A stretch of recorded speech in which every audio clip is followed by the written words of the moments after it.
આ જીત મારી એ મારા વેપારીઓની જીત છે।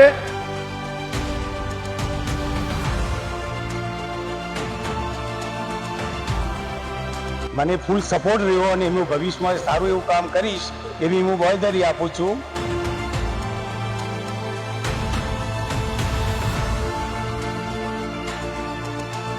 મારે પરિણામ મારા ફેવરમાં પરિણામ જે આવ્યું છે, મારા મતદાર ભાઈઓએ મને જે જંગી બહુમતીથી વિજય બનાવ્યો છે એમનો જેટલો મારા દિલથી હું આભાર માનું એટલો આજે ઓછો છે। ગુજરાતના સહકાર ક્ષેત્રે હવે જયેશ રાદડિયાવાળી થઈ છે। જે પ્રકારે ભારતીય જનતા પાર્ટીના મેન્ડેટ પ્રથાની વિરુદ્ધ જઈને જયેશ રાદડિયાએ ફોર્મ ભર્યું અને ચૂંટણી જીત્યા હતા, એ જ પ્રકારે હવે ગુજરાતની અંદર એક બાદ એક જગ્યાએ એ પ્રકારની ઘટનાઓ બને છે। જયેશ રાદડિયા બાદ માતરની અંદર એ પ્રકારે ઘટના બની અને માતર બાદ હવે ઊંઝા એપીએમસીમાં પણ એ જ પ્રકારની ઘટના બની અને હવે એ ઘટનાની અંદર ઊંઝા એપીએમસીમાં ભાજપે જેને મેન્ડેટ નહોતા આપ્યા એમની જીત થઈ છે। જે સી.આર. પાટીલ સહકાર ક્ષેત્રે મેન્ડેટ પ્રથા લાવ્યા એ જ મેન્ડેટ પ્રથા હવે તેમને ભારે પડી। ઉત્તર ગુજરાતની પ્રતિષ્ઠિત ગણાતી ઊંઝા એપીએમસીની ચૂંટણીમાં ખેડૂત પેનલનું પરિણામ અને સાથે જ વેપારી પેનલનું પરિણામ પણ જાહેર થયું। આ આખા મામલાની 16 ડિસેમ્બરના રોજ એ ચૂંટણી પણ યોજાઈ હતી। જો કે વેપારી વિભાગની 4 અને ખેડૂત વિભાગની 10 બેઠક મળીને કુલ 14 બેઠકો માટે ચૂંટણી હતી। ઊંઝા એપીએમસીની ચૂંટણીમાં ખેડૂત પેનલમાં દિનેશ પટેલની જીત થઈ છે। દિનેશ પટેલની એટલા માટે જીત થઈ છે કે દિનેશ પટેલની સામે કિરીટ પટેલ ત્યાંથી તેમના ઉમેદવારો, તેમના દાવેદારો મેદાને હતા અને જે કિરીટ પટેલની સામે દિનેશ પટેલે બાયો ચડાવી હતી એ દિનેશ પટેલને ભારતીય જનતા પાર્ટીએ 5 મેન્ડેટ આપ્યા હતા અને 5 મેન્ડેટ એ કિરીટ પટેલને આપ્યા હતા, પરંતુ દાવ આખો ઊંધો થયો। ખેડૂત પેનલની અંદર 10-10 જે વિજેતા બન્યા તેમાંના 5 અપક્ષ અને 5 ભાજપ મેન્ડેટ દિનેશ પટેલના અને અપક્ષમાંથી જે 5 જીત્યા એ પણ દિનેશ પટેલના જીત્યા। મતગણતરીમાં દિનેશ પટેલ જૂથના તમામે 10 ઉમેદવાર વિજય બન્યા, 5 મેન્ડેટવાળા અને 5 મેન્ડેટ વગરના। જો કે ખેડૂત પેનલમાં પૂર્વ મંત્રી નારાયણ પટેલના પૌત્ર સુપ્રીતનો પણ પરાજય થયો। ભાજપનું મેન્ડેટ હોવા છતાં તેમનો પરાજય થયો અને ધારાસભ્ય કિરીટ પટેલના ખાસ ટેકેદાર એચ.કે. પટેલનો પણ પરાજય થયો। ખેડૂત વિભાગમાં દિનેશ પટેલની જીત બાદ તેમના સમર્થકોએ ફટાકડા ફોડી અને જોરશોરથી ઊંઝા એપીએમસી બહાર ઉજવણી પણ કરી। જો કે આખી આ મામલાની અંદર ઊંઝા એપીએમસીની ચૂંટણીમાં ખેડૂત વિભાગમાં કુલ 261 પૈકી 258 મતદારોએ મતદાન કર્યું હતું અને આ જ મતદાનની અંદર 16 જેટલા મત એ રદ પણ થયા હતા ગણતરી દરમિયાન, જેમાં કુલ 258માંથી 242 મતોને માન્ય રખાયા હતા, જ્યારે વેપારી વિભાગમાં 805 પૈકી 782 મતદારોનું મતદાન જે છે તે થયું હતું। એટલે કે 98% મતદાન એ ખેડૂત પેનલમાં અને 97% એ વેપારી પેનલની અંદર થયું હતું।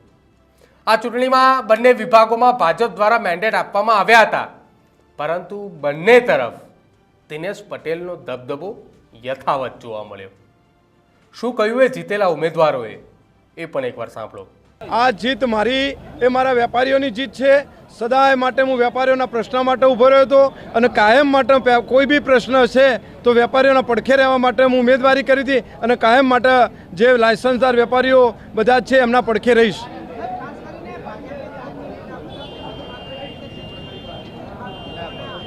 મારે કોઈ મેન્ડેટનો વિષય નથી। હું મારી ઉમેદવારી કરી હતી મારા વેપારીઓના પ્રશ્નના નિકાલ માટેના ઉમેદવારી કરી હતી। મારે કોઈ જૂથ કે કોઈના માટે કોઈ કહેવાનું નથી। આગામીના દિવસોમાં મારા માર્કેટ યાર્ડનો કેવી રીતે વિકાસ થાય, મારા વેપારીઓના પ્રશ્નો હલ થાય અને વેપારીઓ કેવી શાંતિથી ધંધો કરે એના માટે હું પૂરેપૂરા પ્રયત્ન કરીશ।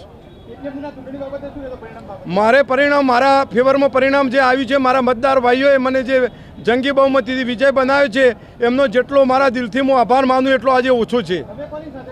હું કોઈની સાથે નથી, જે ચેરમેન આવશે એમની સાથે જ છું। મારે કોઈ જૂથવાદ નથી। આગામી વખતે કાચા અને પાકાના જે વેપારી છે એમનો મને ફૂલ સપોર્ટ રહ્યો અને એમનું ભવિષ્યમાં સારું એવું કામ કરીશ એવી હું બાંયધરી આપું છું। મેં મારી ઉમેદવારી અપક્ષ તરીકે જ નોંધાવી હતી, કોઈ પક્ષમાં હતો નહીં। આગામી દિવસમાં કયા પક્ષનો સપોર્ટ કરશો? શું કહેશો? દિનેશભાઈને સપોર્ટ કરશો? વેપારીઓનું કામ થાય એ રીતનો વિચાર કરીશું. દિનેશભાઈને સમર્થન આપશો કે કેમ? દિનેશભાઈને આલીશું સમર્થન. બરોબર. હા. વેપારી વિભાગમાં ભારતીય જનતા પાર્ટીએ મેન્ડેટવાળા 3 ઉમેદવારો જે છે તે હાર્યા છે. વેપારી વિભાગમાં ભાજપના 4 ઉમેદવાર હતા, 4માંથી 3 ઉમેદવારો એ હારી ચૂક્યા, જેમાં નરેન્દ્ર પટેલનો વિજય થયો છે, જયંતિ પટેલનો પણ વિજય થયો છે કે જેઓ અપક્ષ હતા અને દિનેશ પટેલના સમર્થક હતા.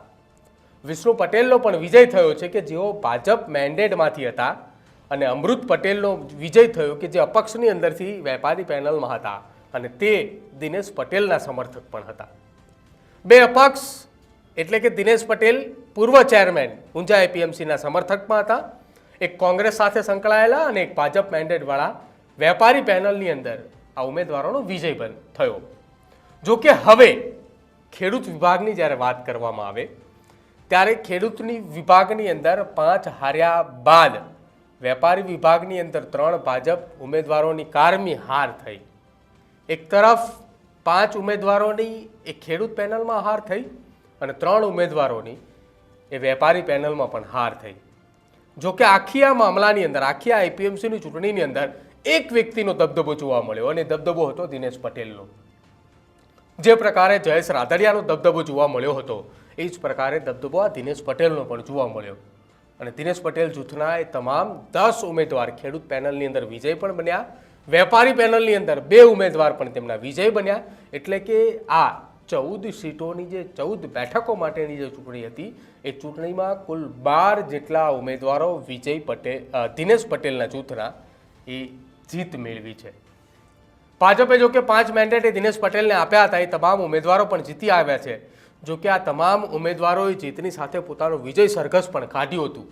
પરંતુ હવે ગુજરાતની રાજનીતિની અંદર સહકાર ક્ષેત્રે એ જયેશ રાદડિયાવાળી થવાની શરૂઆત થઈ ચૂકી છે. પહેલાં એવું હતું કે જયેશ રાદડિયાથી આખો મામલો અટકી જશે, પરંતુ આ મામલો અટકવાને બદલે હવે એક બાદ એક જગ્યા ઉપરથી આગળ વધી રહ્યો છે.